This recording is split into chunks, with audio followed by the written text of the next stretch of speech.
हम बात करेंगे एक्टिव और पेसिव वॉइस के बारे में। हम जैसे ही बच्चों एक्टिव और पेसिव वॉइस का नाम सुनते हैं हमारा सर भारी होने लगता है, सर में दर्द हो जाता है, क्योंकि आज तक आपने एक्टिव पेसिव के बहुत सारे रूल सीखे होंगे, बहुत सारे टेंसेस के हिसाब से सीखा होगा, तो इसका बहुत लंबा पैटर्न होता है।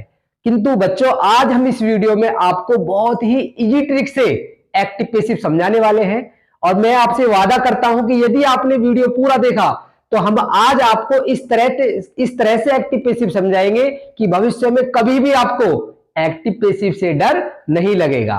तो प्यारे बच्चों, क्लास 6 से लेकर क्लास 12 तक के बच्चों के लिए ये एक इंपॉर्टेंट टॉपिक है। इसको बहुत ही ध्यान से सुनना और समझना। यदि आपने ऐसा किया तो कभी भी आपको एक्टिव पेसिव का डर नहीं सताएगा।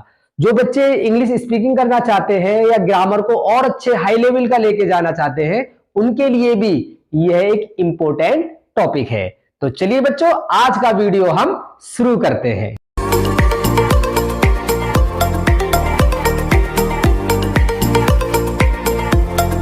आपको एक्टिव पेसिव सीखने के लिए सबसे पहले हमारे द्वारा बनाए हुए ये दो टेबल आपको अच्छे से लर्न करने पड़ेंगे। यदि आप ये दो टेबल अच्छे से समझ लेते हैं और लर्न कर लेते हैं तो आपको पूरी रामायण काफी सारे चीजों से आप बच जाएंगे। तो ये टेबल कैसे याद करने हैं, देखिए बच्चों, ये है हमारा टेबल नंबर 1 जिसमें हमने सब्जेक्ट और ऑब्जेक्ट के रिलेशन को समझाया है कि यदि सब्जेक्ट हमारा ये है तो ऑब्जेक्ट क्या होना चाहिए। तो इन दोनों का जो कॉम्बिनेशन है, इन दोनों का जो रिलेशन है वो आपको अच्छे से लर्न कर लेना है। जैसे आई यदि सब्जेक्ट होता है तो उसका ऑब्जेक्ट मी माना जाएगा, वी का ऑब्जेक्ट अस माना जाएगा, यू का सेम रहता है यू ही माना जाएगा, दे का देम होता है, ही का हिम होता है, सी का हर होता है, इट का इट होता है और नेम का नेम ही होता है। जैसे नेम है राम तो ऑब्जेक्ट भी उसका राम ही माना जाएगा। तो इस कॉलम को बच्चों आपको बहुत ही अच्छे से याद करना है। अब चलते हैं बच्चों टेबल नंबर 2, इसकी भी हमें जरूरत पड़ने वाली है। तो ये हमारे एक्टिव केस है, ये हमारे पैसिव है। जो हमारे स्टूडेंट है वो ऐसे भी समझ सकते हैं, ये आपका क्वेश्चन है जो बोर्ड में आएगा और ये आपका आंसर है जो आपको करना है। तो बच्चों यदि हम इन्हें टेंस के हिसाब से देखें तो हम बहुत ज्यादा कंफ्यूज हो जाते हैं कि कौन सा टेंस किस में चेंज होता है। तो हमने इस चीज को सिंपल लैंग्वेज में कन्वर्ट कर दिया है। देखिए, यदि वर्ब की फर्स्ट फॉर्म आए या एस या ईएस आए वर्ब में लिखा हुआ, या डू या डज आए, इनमें से कोई सी भी चीज आती है तो वह पैसिव वॉइस में इज एम आर में चेंज हो जाएगी। तो आपको ध्यान रखना है कि यदि हमारा सेल या विल आए तो यह सेल बी और विल बी में चेंज हो जाएगा। यदि हमारा इज एम आर आए तो ये इज एम आर में ही रहेगा, प्लस इसमें बीइंग को हम अलग से ऐड कर देंगे। जैसे इज है तो वह इज बीइंग माना जाएगा। नंबर 5 पर बच्चों, यदि वाज या वर आए तो वाज वर को हम वाज वर में ही रहने देते हैं, इसमें भी हम बीइंग एक्स्ट्रा ऐड कर लेते हैं। यदि हमारा हैज या हैव आए तो हैज हैव में हम बीन को ऐड कर लेते हैं। तो ध्यान से देखना बच्चों, ये बीइंग है और ये बीन है। ऐसे ही बच्चों यदि आपका हेड आए तो हेड को हम हेड बीन में कन्वर्ट कर लेते हैं। यदि आपका बच्चों सेल हैव या विल हैव आए तो सेल हैव या विल हैव में भी हम बीन को ऐड कर लेते हैं। मतलब सेल हैव आपका सेल हैव बीन हो जाएगा। तो है ना बच्चों सिंपल। तो ध्यान रखें बच्चों, 8 टेंसों में ही केवल आपकी पैसिव रेडी होती है। तो आप टेंस के लपड़े में ना पड़ के इस तरह से हेल्पिंग वर्ब का कॉलम याद कर लीजिए, तो आपसे कभी भी एक्टिव पैसिव में गड़बड़ होने वाली नहीं है। तो ये दोनों टेबल बच्चों अच्छे से याद करनी है। उसके बाद हम फार्मूले को देखेंगे, कैसे कैसे बनाना है, क्या इसका स्ट्रक्चर है, कैसे काम करेगा, इन सारी बातों को अब हम सीखने वाले।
कि ही का ऑब्जेक्ट होता है हिम, तो यहां पर हम हिम लिखेंगे बच्चों।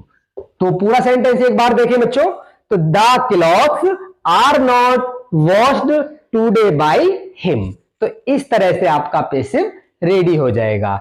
एक एग्जांपल और देखें बच्चों, they are eating the apples now. तो हमें इसमें सबसे पहले ऑब्जेक्ट ढूंढना है, ऑब्जेक्ट है द एप्पल्स, तो यहां पर द एप्पल्स लिख लीजिए। उसके बाद हमें देखना है हेल्पिंग वर्ब टेबल से, तो इसकी हेल्पिंग वर्ब क्या है बच्चों, आर। तो आर आपको is am are plus being में चेंज करना होगा, टेबल नंबर 2 में देख लीजिए। तो आर को हम चेंज करेंगे आर बीइंग, क्योंकि एप्पल्स हमारा प्लूरल हो गया, तो इसी वजह से हमने आर लगाया है। आर बीइंग हो गया बच्चों। उसके बाद हमें देखना है हेल्पिंग वर्ब से आगे वर्ब की थर्ड फॉर्म, वर्ब है ईटिंग, तो थर्ड फॉर्म इसका हो जाता है बच्चों ईटन। इसके बाद हमें देखना है ईटीसी, ईटीसी है इसमें नाउ, तो आपको नाउ लगा देना है। फिर इसके बाद लगाना है बच्चों बाई। इसके बाद सब्जेक्ट टू ऑब्जेक्ट, तो सब्जेक्ट है दे, तो दे को टेबल नंबर 1 में चेक कीजिए, तो ये बनेगा बच्चों टेबल नंबर 1 के हिसाब से देम। तो इस तरह से वाक्य पूरा होगा, the apples are being eaten now by them. तो इस तरह से हमारे पैसिव वॉइस बच्चों रेडी होते हैं। तो मैं ये पैसिव वॉइस का आपको एक एक्सरसाइज भी देने वाला हूं, तो आप उस एक्सरसाइज की अच्छे से प्रैक्टिस कीजिए और अंत में जो हम आंसर देंगे उनसे आप मैच कीजिए, जिससे आप अपने आप में यह कॉन्फिडेंस जुटा सके कि मुझको पैसिव वॉइस आ गए हैं। तो यदि बच्चों आपको हमारा यह पार्ट अच्छा लगा तो हमें कमेंट बॉक्स में लिखिए, जिससे हम दूसरा पार्ट भी जल्दी आपके लिए बना सकें।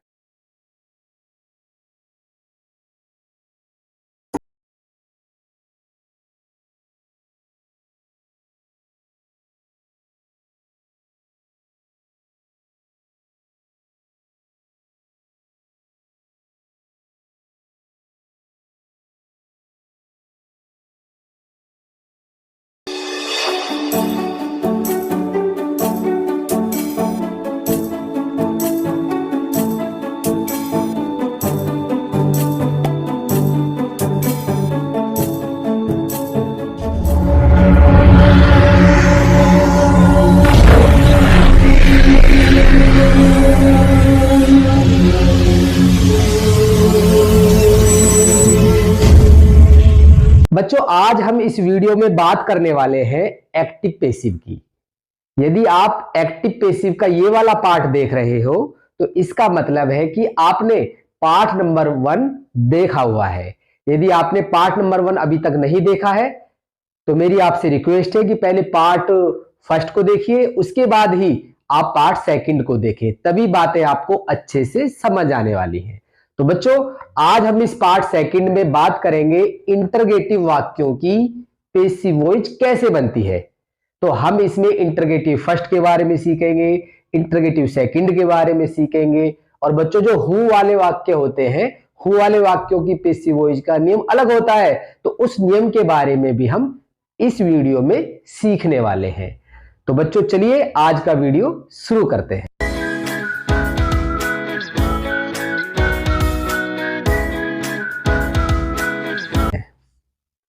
तो देखिए बच्चों, यदि वाक्य इंटरोगेटिव फर्स्ट हो तो इंटरोगेटिव फर्स्ट वाक्य वो होते हैं जो हमारे हेल्पिंग वर्ब से शुरू होते हैं। तो ऐसे वाक्यों के लिए हमें ये वाला फार्मूला अप्लाई करना पड़ेगा। तो फार्मूले को देखते हैं। सबसे पहले हमें हेल्पिंग वर्ब यूज करनी है, वो भी टेबल से। तो मैंने आपको 2 टेबल सिखाए हुए हैं, टेबल नंबर 1 और टेबल नंबर 2। तो जो टेबल नंबर 2 है उसमें हेल्पिंग वर्ब को कैसे चेंज करते हैं इस विषय में हमने बताया है बच्चों। तो आपको हेल्पिंग वर्ब टेबल नंबर 2 से चेंज करनी है, और ये हेल्पिंग वर्ब पहले आपको क्वेश्चन की हेल्पिंग वर्ब देखनी है, उसके अकॉर्डिंग ही आप टेबल नंबर 2 से पैसिव वॉइस की हेल्पिंग वर्ब लिख पाएंगे। उसके बाद बच्चों ऑब्जेक्ट टू सब्जेक्ट आपको पहले की तरह ही यूज करना है। उसके बाद हमें नॉट लगाना है। ध्यान रखें, नॉट यदि क्वेश्चन में होगा तो आंसर में भी नॉट आएगा। उसके बाद वर्ब की थर्ड फॉर्म लगानी है, ईटीसी लगाना है, बाई लगाना है, और आपको फिर सब्जेक्ट टू ऑब्जेक्ट लगाना है। और इसके लिए आप टेबल 1 का प्रयोग करेंगे बच्चों। तो बच्चों फार्मूला आप समझ गए होंगे। अब हम इस फार्मूले की मदद से पैसिव वॉइस तैयार करने वाले हैं। तो ध्यान से देखिए बच्चों, तो ये क्वेश्चन है आपका, did you not watch the match yesterday, और पीछे क्वेश्चन मार्क लगा हुआ है। तो देखिए बच्चों, ये डिड से शुरू है, पीछे क्वेश्चन मार्क है, तो यही इस क्वेश्चन की पहचान है कि वाक्य हेल्पिंग वर्ब से शुरू होगा और पीछे क्वेश्चन मार्क आएगा। तो शुरू में लिखा हुआ है बच्चों फार्मूले में हेल्पिंग वर्ब टेबल से, तो सबसे पहले हमें इसकी हेल्पिंग वर्ब देखनी है। तो इसकी हेल्पिंग वर्ब है डिड। तो डिड चेंज होता है वाज और वर में। तो अब वाज वर में से आपको एक लगाना है, तो आप देखेंगे ऑब्जेक्ट को, तो ऑब्जेक्ट है द मैच। तो द मैच आपका सिंगुलर है, तो सिंगुलर के साथ हमेशा वाज सूट करता है, तो आपको वाज लगाना है डिड के स्थान पर। तो यहां पे हम लगाएंगे वॉच।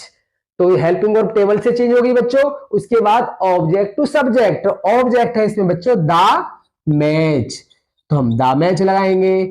इसके बाद है बच्चों आपका नॉट। तो नॉट देखिए क्वेश्चन में है, तो आपका आंसर में भी नॉट आएगा। इसके बाद है बच्चों वर्ब की थर्ड फॉर्म, तो वर्ब है इसमें वॉच, तो वॉच की थर्ड फॉर्म बनेगी बच्चों वॉच्ड। इसके बाद बच्चों ईटीसी देखिए वाक्य में, ईटीसी बच्चों आपका येस्टरडे, तो आपको येस्टरडे लगा देना है। इसके बाद बच्चों लगाना पड़ेगा आपको बाई। इसके बाद सब्जेक्ट टू ऑब्जेक्ट, तो सब्जेक्ट है इसमें यू, तो यू को आप टेबल नंबर 1 से देखिए, तो यू का ऑब्जेक्ट यू ही होता है, तो यहां पर यू लगा दीजिए और अंत में क्वेश्चन मार्क। तो इस तरह से आपका वाक्य तैयार होगा, watch the match not watched yesterday by you, और अंत में क्वेश्चन मार्क लगाना ना भूलें। इसका दूसरा वाक्य देखेंगे, are we plucking the flowers today, और देखो पीछे क्वेश्चन मार्क लगा हुआ है, तो ये हमारा इंट्रोगेटिव फर्स्ट है क्योंकि ये हेल्पिंग वर्ब से शुरू है। तो इसको बनाने का रूल देखते हैं बच्चों। शुरू में हेल्पिंग वर्ब टेबल नंबर 2 से, तो हम देखते हैं कि इज एम आर हमारा टेबल नंबर 2 में is am are plus being में है, तो आपको इज एम आर लगाना है प्लस बीइंग लगाना है। तो इसके ऑब्जेक्ट पर ध्यान दीजिए, द फ्लावर्स, तो इसकी जगह हमें लगाना पड़ेगा हेल्पिंग वर्ब आर, क्योंकि द फ्लावर्स आपका प्लूरल हुआ, तो आर लगा दिए बच्चों। इसके बाद हमें लगाना है ऑब्जेक्ट टू सब्जेक्ट, तो ऑब्जेक्ट टू सब्जेक्ट है द फ्लावर्स। इसके बाद बच्चों मैंने बताया था is am are plus being में चेंज है, तो ये दो टुकड़ों की या दो पार्ट्स की हेल्पिंग वर्ब हुई, तो एक पार्ट्स तो आगे आ गया और जो बाकी पार्ट्स बचा आपका वो यहां पर आएगा। तो आर द फ्लावर्स बीइंग, यदि बच्चों इसमें नॉट होता तो यहां पर ये नॉट बीइंग हमारा यहां पर आता, तो नॉट नहीं है तो इस स्पेस को हम खाली छोड़ेंगे और आगे बढ़ेंगे। तो हम बीइंग तक आ गए बच्चों। उसके बाद है हमारा वर्ब की थर्ड फॉर्म, तो वर्ब है प्लकिंग, तो इसकी थर्ड फॉर्म बनती है प्लक्ड। इसके बाद बच्चों हमारा ईटीसी होता है जो दिया हुआ है इसमें टुडे।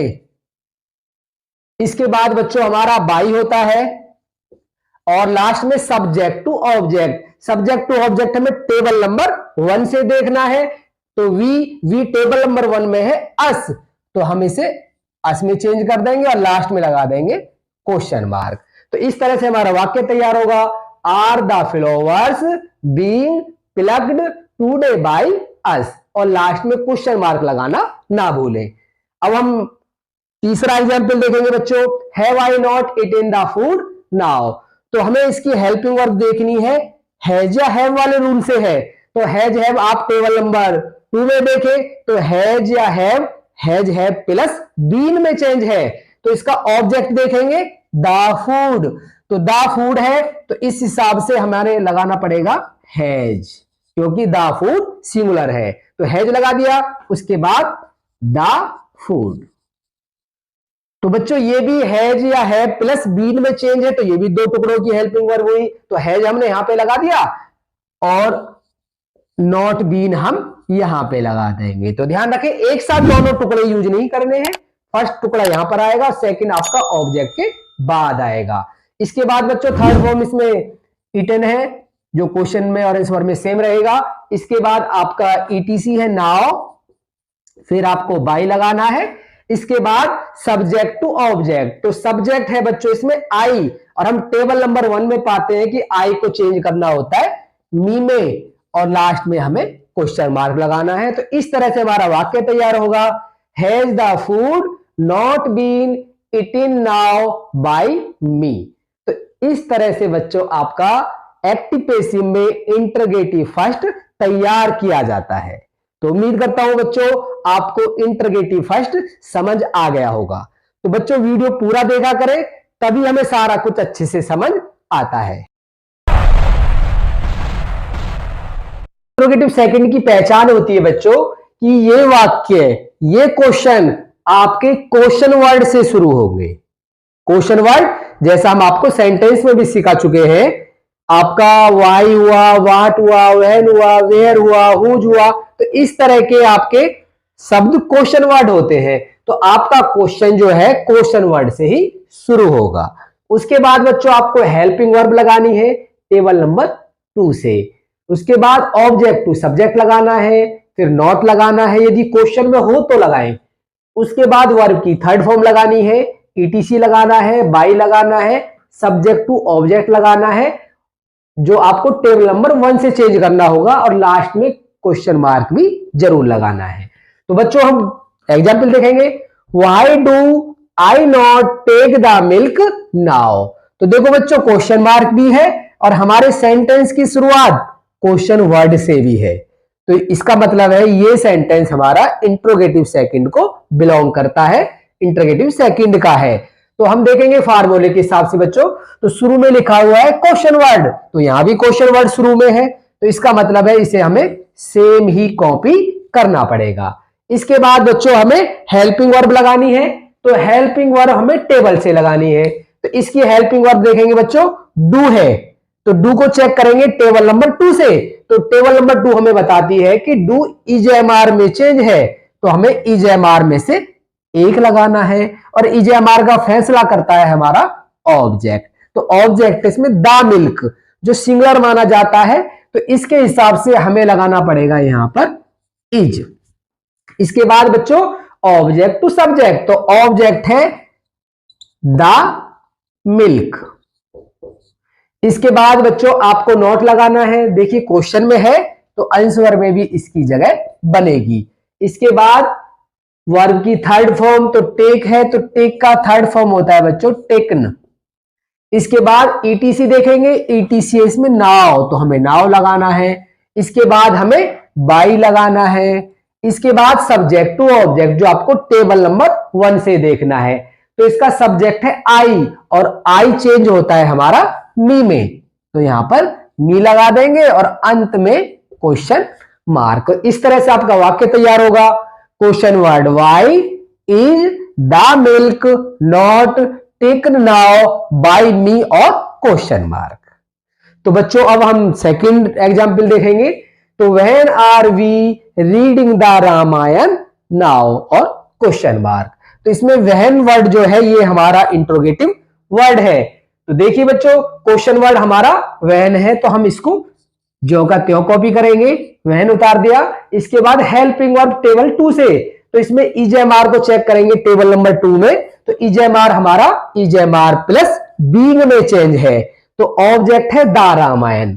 तो बच्चों हेल्पिंग वर्ब आप इस तरह से भी कर सकते हैं, पहले आप द रामायण लिखिए, तो द रामायण देखिए, द रामायण को सपोर्ट करेगा इज बीइंग, तो इज आप यहां पे लगा दें और बीइंग आप यहां पे लगा दें। तो इस तरह से भी वही बात है। तो हमने क्वेश्चन वर्ड लगाया, हेल्पिंग वर्ब लगाई, ऑब्जेक्ट लगा दिया। इसके बाद बच्चों है वर्ब की थर्ड फॉर्म, तो रीडिंग का थर्ड फॉर्म रीड होता है। इसके बाद ईटीसी होता है, इसमें दिया हुआ है तो लगाएंगे नाउ। उसके बाद बाई लगाना है। उसके बाद देखना है आपको सब्जेक्ट टू ऑब्जेक्ट, तो सब्जेक्ट है इसमें हमारा आई, तो आई चेंज हो जाएगा आपका मी में, तो बाय मी, और अंत में लगाना है क्वेश्चन मार्क। तो इस तरह से हमारा सेंटेंस तैयार हुआ, when is the Ramayan being read now by me. तो इस तरह से बच्चों आप इंट्रोगेटिव सेकंड की पैसिव वॉइस तैयार करेंगे। तो इसमें बच्चों अभी हमें इंटरोगेटिव सेकंड में एक प्रॉब्लम और सॉल्व करनी है, जो है हु वाली। यदि वाक्य आपका हु से शुरू होता है तो आप हु वाले केसेस में इस फार्मूले का प्रयोग नहीं कर सकते बच्चों। तो उसके लिए आपको अलग से सेपरेट फार्मूला याद करना पड़ेगा, जो हम आपको अभी बताने वाले हैं। वाक्यों की पेसिंग कैसे बनती है? यदि वाक्य हु से शुरू हो तो ध्यान रखिए बच्चों, ये वाला फार्मूला लगेगा जो आपको अलग से याद करना है। तो शुरू में लगाएंगे हम बाई होम, उसके बाद हेल्पिंग वर्ब टेबल नंबर 2 से, उसके बाद आपको सब्जेक्ट लगा देना है, उसके बाद वर्ब की थर्ड फॉर्म, उसके बाद ईटीसी जो भी मतलब बचे, और लास्ट में क्वेश्चन मार्क। तो सेंटेंस देखिए, हु कॉल्ड मी और पीछे क्वेश्चन मार्क। तो देखिए वाक्य हु से शुरू है तो इसको चेंज करना पड़ेगा पहले हमें बाई होम में। तो हु के स्थान पर लगाया हमने बाई होम। इसके बाद हेल्पिंग वर्ब टेबल नंबर 2 से, तो आपको देखना है इसकी हेल्पिंग वर्ब क्या है। तो इसमें वर्ब की सेकंड फॉर्म दी हुई है और हमने टेबल नंबर 2 में बताया है कि सेकंड फॉर्म आपका वॉज या वर में चेंज होता है। तो आपको यहां पर वाज लगाना पड़ेगा, क्योंकि सब्जेक्ट क्या है इसमें मी, तो मी यहां ऑब्जेक्ट के रूप में है पर हमें लगाना है सब्जेक्ट। तो मी का सब्जेक्ट होता है आई, तो आई को सपोर्ट करता है वॉज, तो यहां पे हम वॉज लगाएंगे, उसके बाद हम आई लगाएंगे, उसके बाद वर्ब की थर्ड फॉर्म, तो कॉल्ड का कॉल्ड ही होता है, उसके बाद ईटीसी कुछ इसमें बचा नहीं तो फिर लगा देंगे क्वेश्चन मार्क। तो इस तरह से वाक्य तैयार होगा, by whom was I called. Second वाक्य देखें, हु टीच यू मैथ, तो हु की जगह लगाया हमने बाय होम। तो एसईएस चेंज होता है हमारा ईजेएमआर में। टेबल नंबर 2 में देखें तो हमें यहां पर सब्जेक्ट देखना है यू, तो यू के हिसाब से हेल्पिंग वर्ब लगानी है हमें आर। तो टेबल नंबर 2 से आर लगा दिया, इसके बाद सब्जेक्ट इसमें यू, तो हमने यू लगा दिया। वर्ब का थर्ड फॉर्म, तो टीच की थर्ड फॉर्म बनेगी टॉथ। इसके बाद आपको लगाना है ईटीसी, तो ईटीसी एक्स्ट्रा में बचता है आपका मैथ, तो हमने मैथ लगा दिया और अंत में लगा दिया क्वेश्चन मार्क। तो इस तरह से वाक्य पूरा हुआ, by whom are you taught math और फिर क्वेश्चन मार्क। तो बच्चों इस तरह से आपने इंटरोगेटिव सेकंड को अच्छे से समझा। और बच्चों आपने यदि हमारा अफर्मेटिव और नेगेटिव वाला वीडियो नहीं देखा है तो पहले उसे देखें, उसके बाद आप पार्ट 2 को देखें। तो इसके बाद बच्चों हमारा पार्ट 3 भी आने वाला है, तो यदि आप यहां तक समझ जाएं तो पार्ट 3 भी देखना ना भूलें। धन्यवाद बच्चों।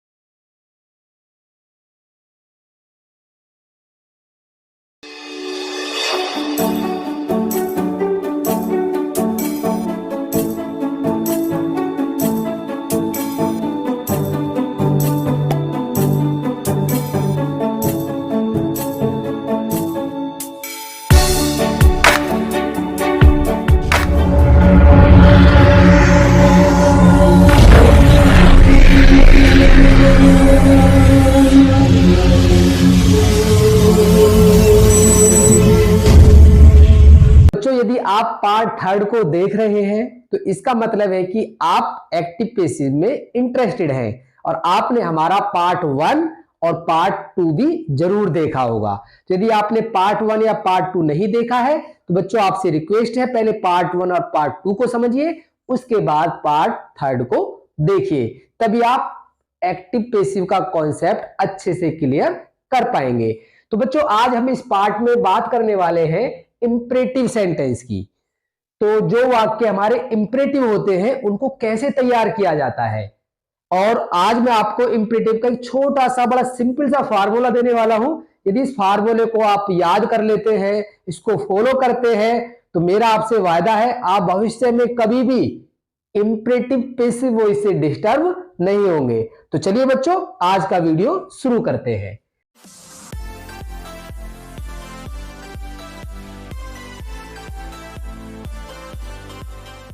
तो देखिए बच्चों यदि वाक्य आपका इंपरेटिव हो, अब सवाल उठता है सर इंपरेटिव का पता कैसे चलेगा?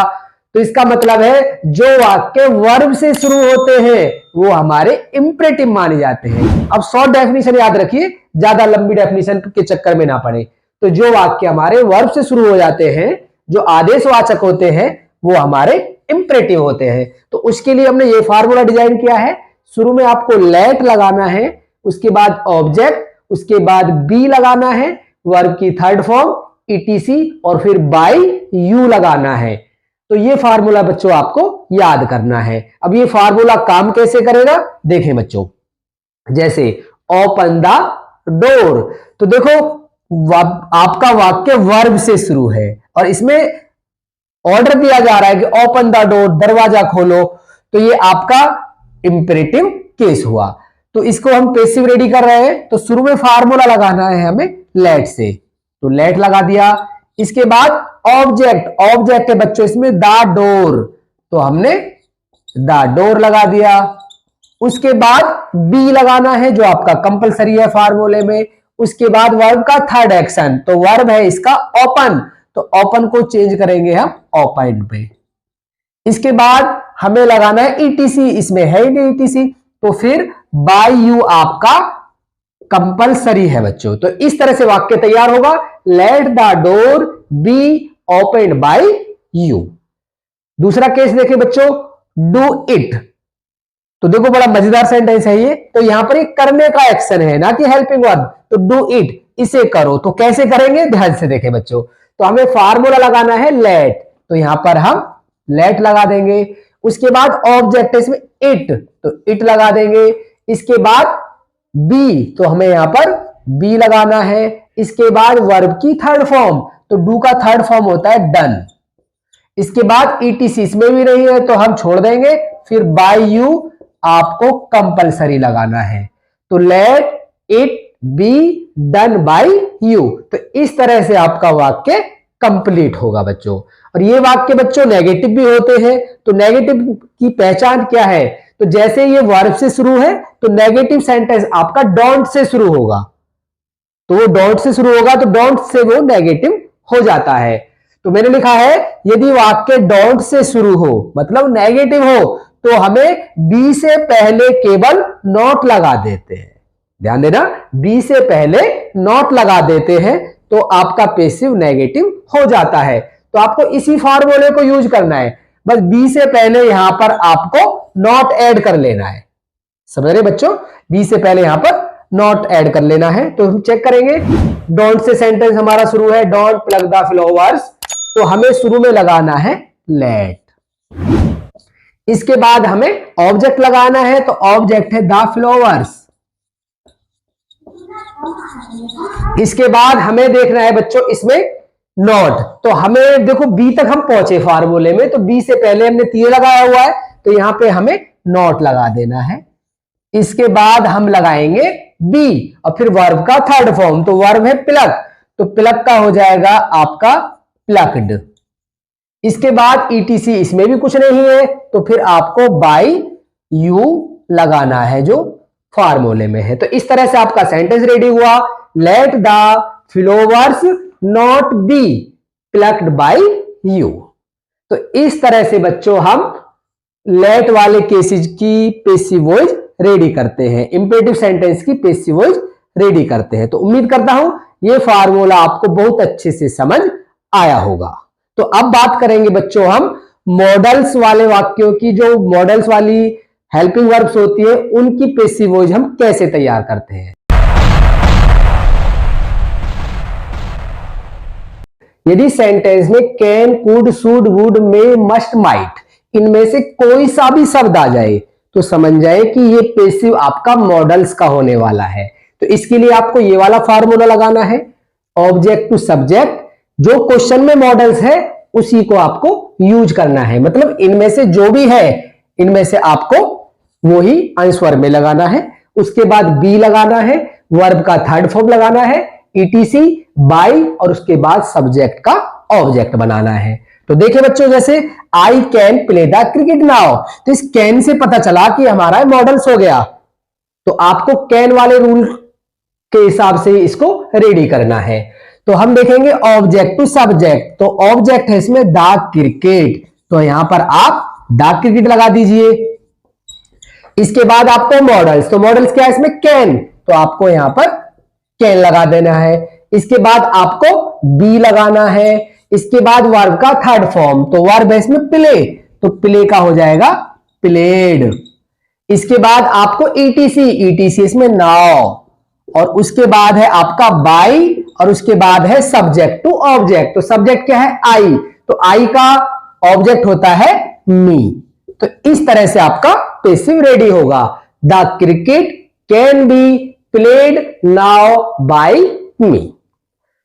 आगे देखेंगे बच्चों, इसमें ही आपको थोड़ा सा नोट ध्यान रखना है।